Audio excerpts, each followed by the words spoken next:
right, Sadler the here with USAFE, Universal Sports. For everyone, welcome. We are in the sports desk. And come join me, shall we? Let's get this going. Okay, it is Tuesday, and we are in a leap year. So there is an extra day of this month of February, the 29th, which in only happens once every 4 years. All right, now let's jump right in to my first topic. The NFL Combine this week. It just started. In fact, we have the rundown of the Combine. Day 1, Thursday. This Thursday on the 29th, the leap year day, we have the defensive line and the linebackers doing their thing. Day 2, on Friday, the 1st, we have the defensive backs and the line and the tight ends. And those two are both at 3 p.m. Eastern Time. So make sure you check your local listings and your time in your area. All right, day 3 on Saturday, we got quarterbacks, wide receivers, running backs, and offensive linemen. Okay, we're going to highlight a couple of these people. We're starting off with the quarterback, shall we? We got Caleb Williams of USC. And I know the Bears want him, and it's interesting how that's going to go. Because I know Justin Fields' news, talking about trades, has been going on for quite a while now. So let's see I wonder how that's going to go. Especially with my friend Jim Willis, the Bear fan, would think of this. We got Drake May in North Carolina. We got LSU, the Heisman Trophy winner, Jalen Daniels, and Spencer Rattler of South Carolina, and Michigan, the champion Michigan, J.J. McCarthy, J.J. McCarthy. And we got on the top 5 Alabama players, we got Jason McClellan, running back. We got Kool-Aid, defensive back. We got Will Anderson, kicker. We got Jermaine Boutin, wide receiver and linebacker Chris Bensonwell. And for your Wisconsin Badgers, we got Braylon Allen, running back, projected to go 2nd round pick. But I don't be surprised if he goes first. But who knows, depending on where he goes. And I hope he goes to Green Bay, because that would be a great place for Green Bay if Green Bay Packers need another running back. And they cannot get Jonathan Taylor. And free agency. Number 9, all-time rushing for the Badgers, as well as 3,494 yards, 35 rushing touchdowns as well. Okay, we got Kalen Mordecai, O-line. Only allowed 1 sack, 2 quarterback hits, ranked 12th among all centers, and projected to go also in the 2nd round as well. We got Meji Nigeria. I hope I said that correctly. If not, I'm sorry, and I do apologize. He projected to go undrafted and ranked 44th out linebackers in the country. But he could go drafted. That's just his projection. So who knows? He could be drafted, he could be undrafted, he could. I mean, I get picked at all. We don't know. But only if I die to watch the draft. So make sure you check your local listings for the NFL draft. Okay. We're going to take a short break. And we'll talk on the other side about court storming for the game of Wake Forest and Duke.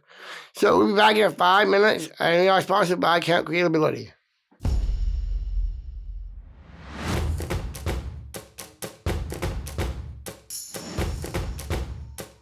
All right, Sadler Bill here with USAFE. We are back out of this commercial break. Thank you for all your sponsors. And we are sponsored by Count Creatability as well. All right, now, I want to dive right in and talking about the court storming of the Wake Forest and Duke game. But first of all, I definitely want to say, court storming is one thing. It's another one to do with football. or any other sports on an actual field, like outside, or in a dome, like Cowboy Stadium and others. It's just not right to do that. It's just not that right. I know, I get it when your team wins the game. Like I remember when Tennessee did that over a year, 2 years ago, when they beat Alabama over the game. But they took it a little too far when they tore down the goalpost and took it and threw it in the lake. That kind of stuff cannot be tolerated. We need that. We need stuff. Really tough penalties for that. I know Tennessee did that, but every school needs to freaking bow down to it, man. Everybody needs to really. Every single school out there, every single college needs to have some kind of repercussions for their student fans when they get involved in a sports activity like storming a field or a court or whatever it is they're storming on. They need to have some kind of reality. They need to have some kind of conduct at those games, not just from storming it, but for those students to be suspended or something. They need something more than just a slap on the wrist, because these are student athletes that are playing a sport. And with this, Kyle Flipkowski was injured He injured his ankle in that game last week when Wake Forest upset Duke. I just saw the video. It's really brutal. 600 fans storming the court, injuring a top player of Duke. This is just not right. Just like I heard on Chris Mad Dog's Russo show yesterday on Sirius XM on Mad Dog Radio. I listened to that, and he has some great takes, and I take that to heart for what he said, because this is not right. This is not freaking right about people storming courts and fields. People can get hurt and injured just like Kyle did. People can get injured, even if it's a football field. Could you imagine storming a football field and the players are still on there? I say they should have a rule like they have with the pro sports, because you can't do that in pro. You can't do that in a pro football or soccer or any sport that's pro.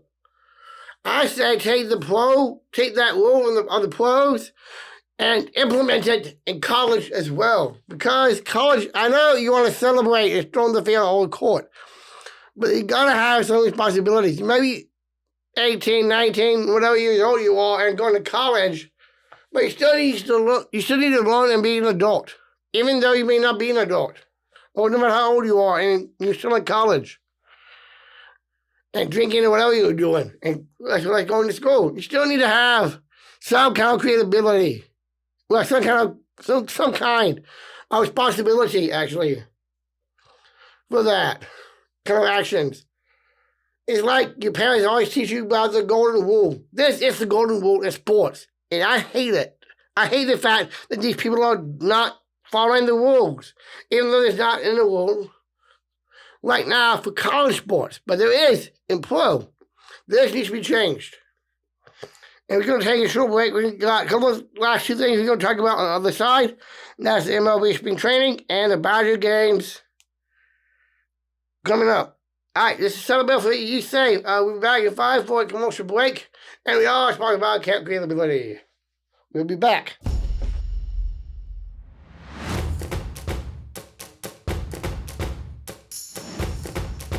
Okay. One thing I love about spring baseball, baseball is about to begin. The regular season. You know what that means? There's a lot of drinking beer and a lot of great stadium food. So I'd like to know what your favorite stadium food is and what it is and why.